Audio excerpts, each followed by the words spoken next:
네, 기관의 눈으로 이어지겠습니다. 네, 인플레이션 우려가 약간은 줄어들고 있는 것 같습니다. 그래서 이제 뉴욕 증시가 대부분 상승 마감을 했고요. 우리나라도 오늘은 좋은 모습을 보이겠습니다. 그러나 오거래일 계속 하락세를 우리가 경험을 했었죠. 그래서 오늘 여러 가지 인플레이션 이슈 아니면 오늘이 이제 선물 옵션 만기일이기 때문에 이제 변곡점에 우리가 다다랐는지에 대해서 한번 우리 최성민 빅샷에서 가끔씩 출연하셔서 정말 현실적인 얘기를 많이 해주시고 도움을 많이 주시는 최석원 SK증권 센터장님 오늘 스튜디오에 모셨습니다. 안녕하십니까? 네. 안녕하십니까? 어제까지 이제 코스피 지수가 5일 연속 하락했었어요. 네. 하락했었고 오늘은 이제 반등이 좀 반갑긴 한데 오늘 반등을 사실은 어떻게 봐야 되는 겁니까? 예. 네. 어려운 질문인가요? 그렇죠. 네. 어찌 보면 네. 모든 세상 일이라는 게 작용 반작용이 있게 마련인데 이제 오늘 같은 경우에는 말씀하신 대로 지난 5거래일 동안 연속 하락을 하는 바람에 사실은 가격 부담이 좀 내려온 상황이죠. 그리고 또 해외에서도 우리는 좀 부진했었는데 아시아 증시라든지 또는 미국 증시라든지 이렇게 보면 한 2, 3일째 괜찮은 모습을 보였거든요. 이제 그런 것들을 하루에 이렇게 좀 반영하는 게 아닌가. 전체적인 어떤 흐름이나 이런 부분들은 또 다시 말씀을 드리겠습니다만 네. 어쨌든 오늘은 일단 5일 정도 연속해서 하락한 데 따른 반등이 가장 큰 동력이라고 생각을 하고 있습니다. 그럼 어떻게 보면은 기술적인 반등이다 이렇게도 설명이 가능할 수 있는데 우리 시청자 여러분도 마찬가지고요. 우리 센터장님도 마찬가지고 저도 마찬가지겠지만 오늘부터 지속적으로 올라갔으면 좋겠다라는 마음은 다 똑같은 마음입니다. 그러나 네. 우리가 이제 현실을 직시하고 네. 오늘의 반등이 이게 하락장의 시작 중간에 기술적인 반등이냐 아니면은 기본적으로 펀더멘탈이 조금 다소 생각보다 안 좋아서 조금 더 하락을 할 수 있느냐에 대해서 우리가 틀리든 맞든 우리가 그래도 한번 고민을 한번 해봐야 되는 거 아니겠습니까? 어떻게 생각하세요, 센터장님? 네. 이제 지금을 어떻게 해석을 해야 되는지에 대해서 가장 중요한 말씀을 해주신 거예요. 사실은 저도 여러 군데 전화도 받기도 하고 이제 질문도 많이 들어오는데 항상 여러 가지 이렇게 물어보실 때마다 제가 그래서 핵심이 뭐냐라고 이제 정리를 해서 말씀드리면. 네. 지금처럼 이렇게 조정 기간이 이어지고 있을 때 이게 하락의 시작이냐 아니면 이 조정 기간이 지나면 다시 상승하느냐 그리고 그 기준이 되는 건 결국 지난번 고점을 다시 뚫고 올라갈 수 있는 상황인 거냐 이 얘기거든요. 그런 의미에서 보면 지금은 전형적인 조정장이라고 보고 있어요. 아하. 그리고 우리가 지금은 좀 잊어버린 것 같지만 작년에 이 저점을 3월 달에 우리가 기록하고 네. 올라올 때 보면 이런 조정이 이번만 있었던 게 아니에요. 그렇죠. 몇 차례 있었죠. 네네. 크게 기억나는 게 한 두 번 정도 되는데 10월 말 그렇죠. 11월 이때 있었죠. 예, 한번. 그때도 네. 좀 사람들이 생각하기에는 이게 많이 올라온 상태에서 상당히 좀 깊은 조정이네 이렇게 생각할 만큼. 네네. 근데 그때 당시에도 보면 대략 7%대 정도의 하락률을 보였다고 보시면 되고요. 네. 그때까지 많이 올랐던 종목들은 15%, 20%까지도 떨어지는 거죠. 그렇죠. 예. 네. 이제 그게 아주 일반적인 형태의 조정이었거든요. 네네. 이제 그때 당시에도 제가 한번 출연했던 기억이 나는데 네. 그걸 조정으로 볼 거냐 아니냐를 이제 결정하는 요소가 결국 뭘 거냐. 지금은 이제 금리가 가장 중요한 요소고 물가가 중요한 요소고 한데 결국 핵심은 경기 회복이거든요. 그래서 저는 여전히 경기 회복이 지금 진행되고 있는 과정이다. 그런 측면에서 보면 지금을 조정 구간으로 봐야지 이게 하락의 시작이다. 이렇게 보기는 어렵다고 생각합니다. 그러니까 간단하게 말씀드리면 이거네요, 센터장님. 그러니까 경기가 조정 국면에 들어간 것이고, 아니 시장이 조정 국면에 들어간 것이고, 경기는 피크아웃하지 않았다. 그렇습니다. 그렇습니다. 예. 우리 유튜브를 통해서 시청하시는 시청자 여러분들이 질문 올려주시면 사실 그렇지 않습니까? 우리 증권회사의 센터장님한테 직접 전화해서 본인이 알고 싶은 질문을 질문하고 싶은 분들도 계실 거 아니에요. 근데 오늘 기회를 드리는 겁니다. 그래서 뭐 함부로 뭐 SK증권이죠. 네, 센터장님 좀 바꿔주세요. 이렇게 할 수 없으니까 유튜브를 통해서 질문해 주시면 저희가 답변해 드리겠습니다. 그러면 실적이 사실은 지속적으로 늘어날 거고 그러니까 경기가 피크아웃하지 않았다. 그렇기 때문에 시장은 조정 국면에 있는 것이지 하락 국면에 있는 것이다 아니다라는 것은 우리가 어떤 것을 보고 알 수 있습니까? 예, 결국 시장이 움직이는 거는요. 시장이 움직이는 건 두 가지 힘 때문에 움직이잖아요. 그러니까 우리가 그 어떤 자산을 보유하는데 예를 들면 대표적으로 주식을 보유하는데 우리가 이걸 보유함으로써 기대하는 거는 두 가지인데 하나는 이익이 배당의 형태로 들어온다. 뭐 이익이 배당으로 안 들어와도 좋습니다. 네. 그 내부 유보가 되어도 좋아요. 또 한 가지는 그 이익을 어떻게 현재 평가하느냐의 문제인 거잖아요. 그게 이제 딱 보면 하나는 경기적인 측면이고 또 하나는 유동성적인 측면이라고 볼 수 있습니다. 그래서 경기와 유동성이라는 게 이렇게 상호 어떤 이 상호작용을 하면서 가게 되는데 보통 유동성은 그 경기가 나빠질 때 그거를 뒷받침해주기 위해서 정책 당국이 선택하는 길이잖아요. 이제 그런 길을 선택을 했던 과정인 거고 이제 유동성이 빠질 때는 결국 뭐냐면 경기가 너무 좋아져서 이제는 더 이상 이거를 지원을 안 해줘도 된다거나 또는 오히려 이거를 빼서 과열을 막아야 된다고 생각할 때 나타나는 현상이잖아요. 그러니까 우리가 이제 주목해서 봐야 되는 게 결국은 뭐냐.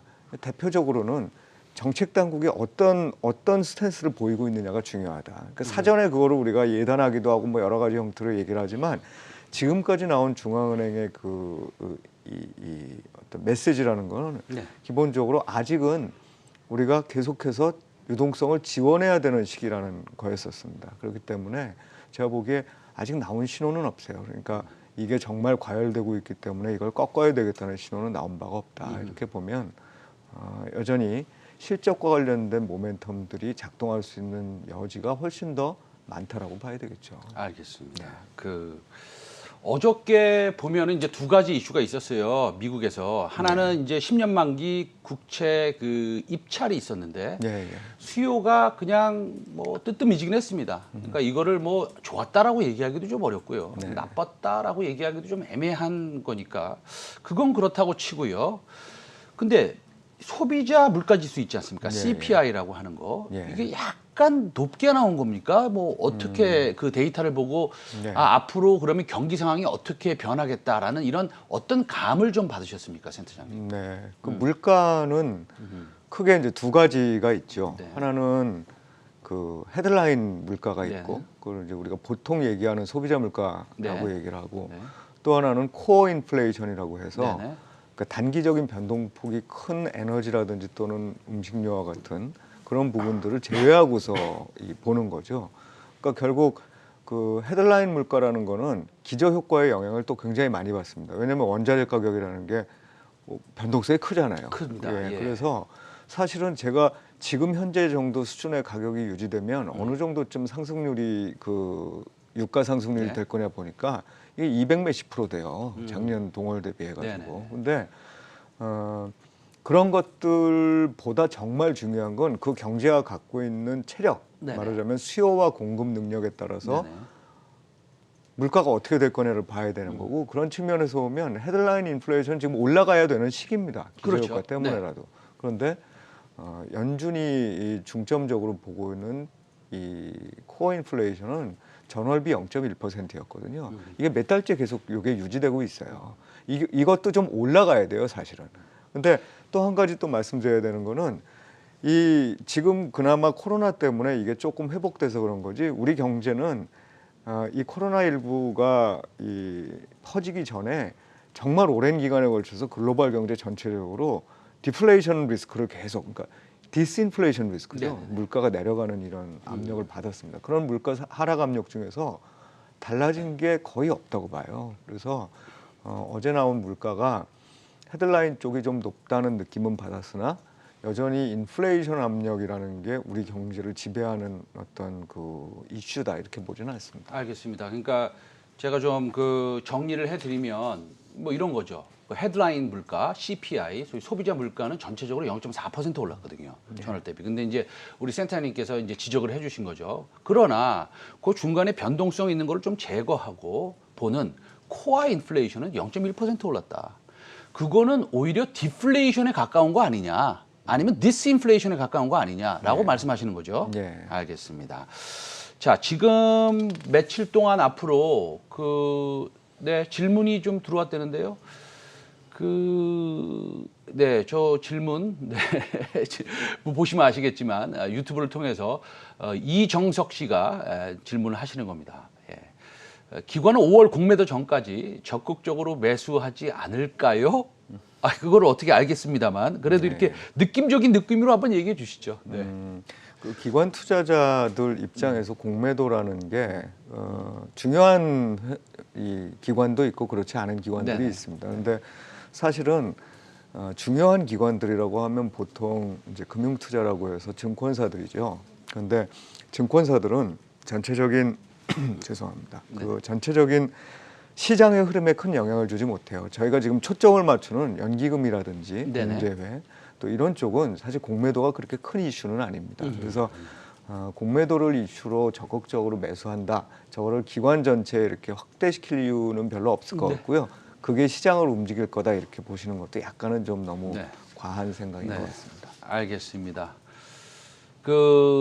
브라운스님이 센터장님 좀 당황스러우실 것 같아요. 이거 뭐 네네. 유튜브로 계속 이게 뭐 원고에도 없는 질문이 계속 나오시니까. 근데 워낙에 뭐 전문가시니까 올해 센터장님이 예상하시는 그 리서치 센터의 공식적인 의견이 있지 않습니까? 네, 있습니다. 예. 코스피 지수 뭐 조금 리바이즈업 하셨나요? 아니면 어떻게 하셨나요? 그렇죠. 예, 저희가 예. 그 올해 초에 그 수정 전망 작년 말에 사실 그 전망을 낼 때 2,900 뭐 이 정도였다가 이 올해 초에 이제 전망하면서 그 3,500 정도도 설명이 가능한 주가다라고 네네네네. 이제 저희가 썼어요. 그게 뭐냐면 기업의 이익과 금리의 상승 때문에 금리 수준 때문에 밸류에이션이 높아지는 걸 반영하면 그 정도 수준도 충분히 설명 가능하다고 말씀을 드렸었는데 사실은 저희가 생각한 것보다 금리가 조금 더 올라오긴 했어요. 네. 예, 그래서 지금 정도가 3,000이라고 보면 네. 지금 정도에서 10% 정도의 상승 여력은 그럼에도 불구하고 남아 있다고 충분히 생각합니다. 예, 그래서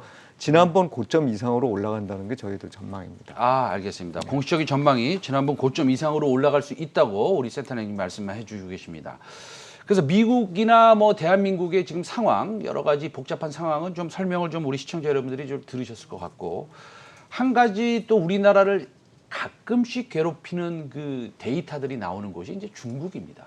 중국이 가끔씩 긴축을 해요. 예, RP를 갖다가 이제 뭐 좀 매수를 하고 그다음에 풀지 않는다든지 뭐 이런 일들을 가끔씩 벌어집니다. 그래서 요번에 이제 리커창 총리도 뭐 긴축을 하지 않겠다라는 말을 했는데 그럼에도 불구하고 하루 이틀 이렇게 이제 단기적으로 보면 좀 긴축을 하는 거 아니냐 이런 느낌도 드는데 센터장님 생각은 뭐 어떻게 좀 다르십니까? 어떠십니까? 저는 뭐 중국이란 나라가 네. 그 명시적인 긴축을 할 이유는 별로 없다고 보고요. 단지 장기적인 관점에서 보면 중국은 안정성을 굉장히 중요할 수밖에 없는 지금 상황입니다. 개방을 해야 되고 한편으로는 내수를 키워서 이른바 이제 뭐 자기들 표현으로는 쌍순환이라고 하죠.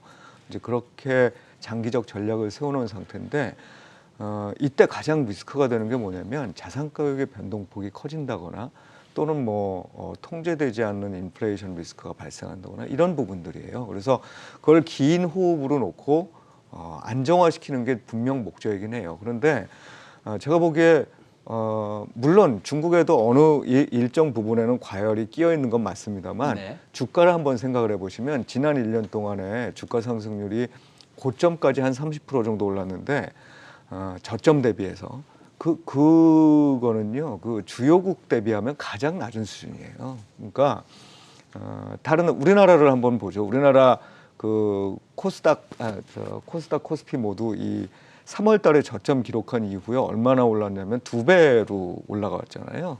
근데 중국은 그거에 비해서 훨씬 더 안정된 체제를 갖춰왔다. 그러니까 이 결론적으로 말씀을 드리면 중국은 지금이나 그때나 안정화를 위한 노력을 하고 있는 것이다. 그래서 뭐 크게 달라진 바가 없다 이렇게 보시는 게 가장 정확합니다. 크게 달라진 거 없다. 그게 결론이시네요. 알겠습니다. 제가 이제 시간이 거의 다 돼서 제가 마지막 질문 하나 말씀드리겠는데요. 그 뭐 유튜브랑 또 연관이 됐을 수도 있습니다. 지금 하락장 아니라고 하셨고, 네. 예, 조정장이다 이렇게 말씀하셨고.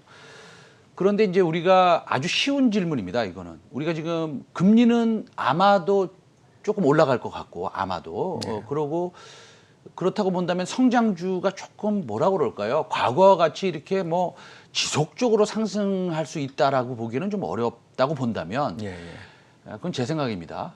네, 그러면 뭐 경기 민감주나 가치주나 아니면 보복 수비주나 네. 이쪽 그다음에 지금 알파고님께서 이제 질문이 있는데 금과 달러 포트폴리오에 담아야 되느냐 뭐 이렇게 네, 전반적으로 네, 네. 이렇게 여쭤볼게요. 네. 포트폴리오 좀 짜주십시오, 센터장님. 일단 금과 달러 네. 별로 저는 선호하지는 않습니다. 아, 네. 예, 결국은 이제 이 그런 시기라는 거는 네네. 우리가 리스크가 계속 커지는 시기를 의미해요. 아하. 그러니까 리스크가 커지는 시기라고 생각을 하면 금과 달러를 일정 부분 보유하라고 말씀드릴 네. 텐데 네. 그거는 뭐 어떤 분들은 그러죠. 뭐 한 5%는 넣어요. 그거는 보험적인 성격이니까 그럴 수도 있는 거고요. 이제 주식으로 보면 딱 말씀하신 대로예요. 네네. 그러니까 성장주가 좋죠. 좋은데 네네. 올랐던데 상당한 이유를 뭐가 제공해 줬냐면 낮은 금리가 제공을 해줬었거든요. 아하. 그러니까 결국 저 미래에 있는 이익까지 땡길 수 있는 힘을 금리 쪽에서 줬었는데 그게 좀 떨어져 가는 거죠. 반면에 좀 명확하게 보이는 건 제조업 위주로 경기가 좋아지고 있고 이거의 바톤을 받아서 서비스업 위주의 또 경기가 좋아지는 네네. 이제 이런 과정이 지금으로부터 한 1년간은 진행될 거예요. 네네. 그러면 거기에 대한 기대가 가장 몰리겠죠. 그리고 네네. 그쪽으로 기대가 몰리다 보면 기존의 성장주를 샀던 분들이 팔고 이쪽으로 좀 옮겨가는 수요까지 있어서 네네. 사실은 성장주 쪽이 장기적으로 보면 뭐 나쁘지 않다고 그렇죠. 봅니다만 예. 상대적인 퍼포먼스는 좀 떨어지고 변동성도 커질 가능성이 높다고 봐요. 그래서 전체적인 포트폴리오 저희가 그 작년 말 올해 초에 그 전망을 쓸 때도 빅이라고 얘기를 했는데 네네. 거기에 이제 경기 민감주와 관련된 부분들도 들어있고 네네. 또 빅이라는 데에는 또 대형주가 네네네. 들어있는데 그런 쪽으로 맞춰서 가는 게 지금은 유리하다고 봐야 네. 되겠죠. 좀 전에 이제 사실은 유튜브 질문에 들어왔었는데요, 센터장님. 네. 이제 그분의 질문이 이겁니다. 바벨 전략 괜찮냐? 그래서 바벨 전략. 바벨도 사실은 바벨의 두 무게가 똑같으면 그건 누구나 얘기할 수 있는 거 아닙니까? 네. 50대 50으로 해라. 네, 네. 그러니까 사실 오른쪽 바벨이 조금 더 무거워야 되는 거죠, 경기 네, 네, 민감주가. 그렇죠. 그렇죠? 네. 예, 그렇게 하시면 될 것 같습니다. 예, 우리 햇빛가득님 질문 답변 드렸고요. 오늘 SK증권의 제가 존경하는 최석원 리서치 센터장님이었습니다. 감사합니다. 네. 예, 고맙습니다. 네, 네.